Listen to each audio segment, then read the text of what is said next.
제목 그대로입니다. 삼성전자가 코로나 와중에도 역대 네 번째로 높은 영업이익을 냈습니다.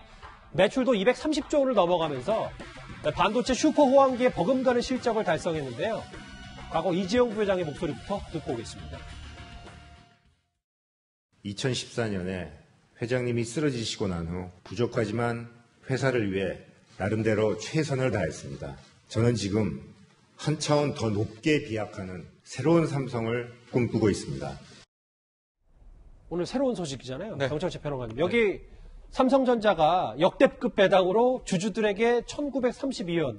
이게 한 주당 이렇게 되면 네. 다 통장으로 입금이 되는 겁니까? 그렇습니다. 이제 4월 중에 아마 자신의 계좌로 들어오게 될 것 같은데요.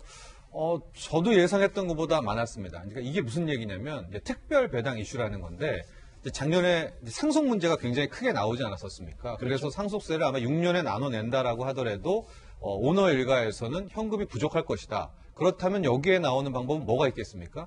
배당을 통해서 현금을 확보해서 이걸로 세금 낸다. 당연히 삼성전자는 특별 배당이 있을 것이다라는 예측들이 있었고 오늘 그 특별 배당의 규모가 나온 건데요. 일단 기본적으로 나왔던 이제 원래 정식 배당은 보통주 기준으로 354원이었습니다. 그리고 특별 배당이 얼마나 될까 주당.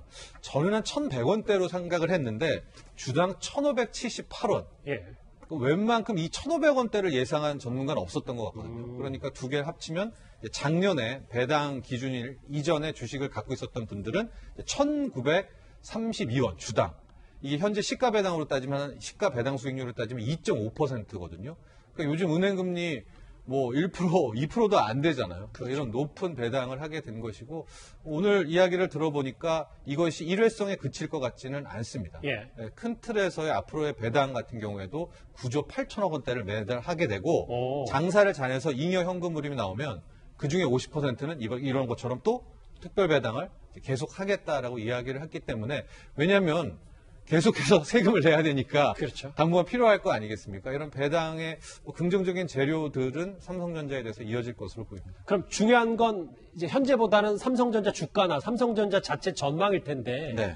지금 수장인 이재용 부회장이 다시 구속이 됐잖아요. 이게 앞으로의 반도체 투자는 어떻게 되는 건지 혹은 이게 뭐 이번에는 역대급 배당, 투자, 특별 배당까지 했지만 삼성전자 주가에는 또 어떤 영향을 미칠지 이게 좀 궁금하거든요. 그렇죠. 오늘을 포함해서 최근 3일간 급락 모습을 보이고 있어요. 그러니까 이제 처음 좀 주식 투자를 하는 분들은 아니 이렇게 좋았고 앞으로도 더 배당한다는데 주가가 왜 빠져 하시겠지만 실은 오늘 나온 이 특별 배당 이런 것들은 이미 현재 주가에 다 반영이 돼 있는 재료입니다. 그럼 앞으로는 어떤 것들이 삼성전자의 주가를 좌우하느냐?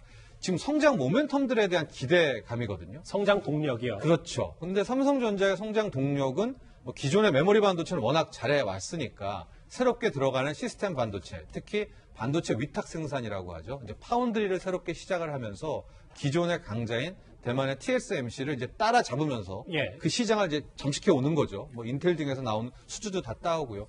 근데 그러려면 현재 캐파로는 불가능해요. 투자를 해서 설비를 영역으로는 쉽지 않다. 그러니까 그 투자에 대한 메시지가 좀 나오기를 바랬는데 실은 오늘 구체적인 메시지는 없었어요. 근데 삼성은 100조 원 이상의 현금 속 자산을 쌓고 있습니다. 뭐 M&A도 해야 되고 투자할 여력이 많은데 한다고도 했거든요. 오늘 또 이재용 부회장도 옥중에서 기존에 약속했던 대로 고용도 하고 투자도 해라라고 하겠다라는 이야기는 했지만 기본적으로 이제 정교한 어떤 것들에 대한 것들이 나오질 않으니까 그걸 어떻게 투자하겠다라는 게 그래서 이제 주가에 대한 실망감들이 좀 있고 조금 과거 사례를 보면 이재용 부회장이 수감 중일 때는 실질적으로 큰 틀에서의 투자 발표들이 잘 안 나왔거든요. 그래서 아마 그런 것들도 현재 주가에 좀 반영이 돼 있지 않나 보고 있습니다. 전망까지 삼성전자 전망까지 살짝 해주셨는데 오는 3월이 되면 공매도 그러니까 없는 주식을 빌려서 파는 이 공매도 금지 해제 기간이 다가옵니다. 이 금융투자업계는 물론 정치권과 찬반 논란이 뜨거운데 정철재 평론가 네. 이 질문만 하고 좀 마무리할게요. 이거 어떻게 전망하십니까? 공매도는요? 일단 3월 15일까지입니다. 그러니까 3월 16일부터는 이제 공매도가 재개돼야 될 것 같은데요. 현재 정치권의 움직임을 보면 약 한 3개월 정도는 연장할 가능성이 매우 높아 보인다. 그 이유는 3월 15일 날 끝나고 3월 16일 날 재기를 하려고 하는데 예. 금융위는 일단 제도주를 수정한다고 하는데 그게 4월이거든요. 그러니까 20일 동안 이 갭이 생기잖아요. 그래서 알겠습니다. 3개월을 연장하자 뭐 이런 목소리가 커집니다. 두 가지 전망까지 해주셨습니다. 굵직한 경제 이슈 여기까지고요. 뉴스타파 이제 마지막 주제가 기다리고 있습니다.